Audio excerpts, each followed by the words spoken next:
Assalomu alaykum aziz muxlis, kanalimizga xush kelibsizlar. Bugungi mavzumiz Koreyada vafot etgan Nozima qiz haqida bo'ladi. Nozima vafot etganligi aniqmi yoki uni o'ldirishganmi? O'ldirishgan bo'lsa, nega hali ham o'ldirgan insonlar jazosini olmayapti? Nima uchun? Shunday savollarga javob olish uchun kanalimizda ushbu videoni to'liq ko'rib chiqing va albatta like tugmachasini bosib qo'ying. Marhamat. Ham bu to'lash kerak. O'likni ham bu to'lash kerak. Nimaga hamma narsasini qizimni pulidan ketqizish kerak dedi.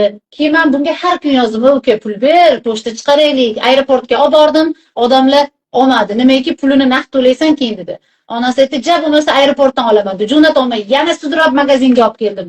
U yuk 5 korobka, o'zlariga 30 minut kamera qilib, qaysi ro'mollarni o'ligi o'ganga ber, uni bunga ber, hammasi videolar turibdi. Shunaqa bo'lib taxladik korobka. 5 kun turdi. Siz kelganingizda ham magazin eshigida oldida turuvmidi? Nozimaning narsalarini pul berib 300 ming tashab berdi. Shuni aytishyapti. Hozir buni ayasi bilib turib qilyaptimi hozir? Men hammasini aytib berdim. Mana rasmlarga tashadim. Xizmat qilyapti. Pochtani tashadim. Ya tushuntiring hozir bu o'sha Nozimani kiyimlarini korobkaga solib O'zbekistonga pochta qilib chiqarish uchun sizga pul bergan. Siz aeroportdan chiqarib olgansiz, to'g'rimi? Yo'q.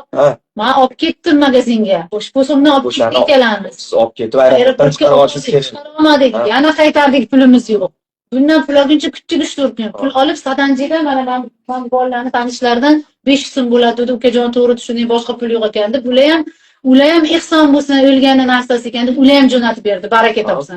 Shu 300 so'mni hozir men ushlashib o'tdim shunda. Shunga endi siz hozir bunga pul bergan hisob? Ha.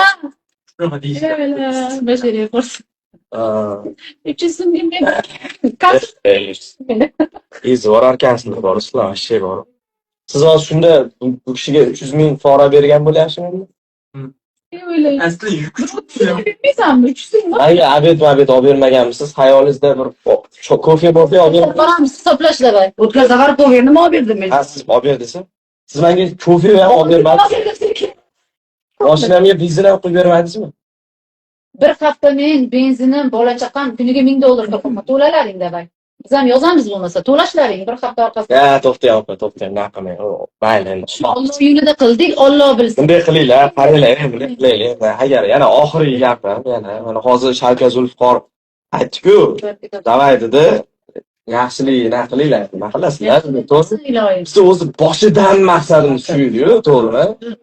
Ha, masalan, bu ham qochib ketayotgan yo'q, mana bola hamda, masalan, mana shu bola ham qochib ketayotgan yo'q. Bizni o'rtamizda, mana shu ona bilan bizni o'rtamizda kimdir gangitdi xolos, bittachi. Bizning maqsadimiz ham boshidan boshlab yaxshi edi, boshidan boshlab.